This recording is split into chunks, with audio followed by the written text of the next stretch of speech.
السلام علیکم جی وعلیکم السلام ورحمۃ اللہ وبرکاتہ۔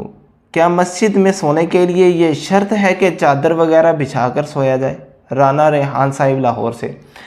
جی دیکھیں، مسجد میں سونے کے لیے یہ شرط نہیں ہے۔ انفیکٹ حضرت علی رضی اللہ تعالیٰ عنہ کے بارے میں واضح حدیث صحیح مسلم میں 6229 ہے کہ جس میں یہ ملتا ہے کہ رسول اللہ صلی اللہ علیہ وسلم ایک دفعہ حضرت علی رضی اللہ تعالیٰ عنہ کو تلاش کرتے کرتے حضرت فاطمہ رضی اللہ تعالیٰ عنہ کے گھر پہنچے تو دیکھا کہ حضرت علی رضی اللہ تعالیٰ عنہ وہاں موجود نہیں ہے۔ صحابہ کرام کو حکم دیا جا کر تلاش کریں، تو انہوں نے تلاش کیا تو انہوں نے پایا کہ حضرت علی رضی اللہ تعالیٰ عنہ مسجد میں آرام فرما ہے۔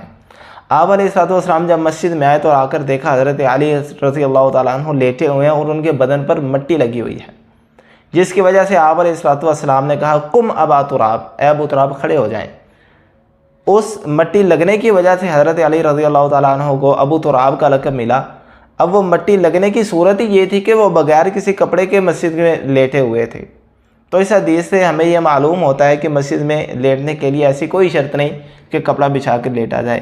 ہاں، آدمی اپنی سہولت کے لیے، آرام کے لیے کوئی گدا وغیرہ بچھانا چاہے یا کوئی چادر وغیرہ ڈالنا چاہے تو وہ اس کی اپنی مرضی ہے۔ ھذا ما عندی واللہ اعلم بالصواب۔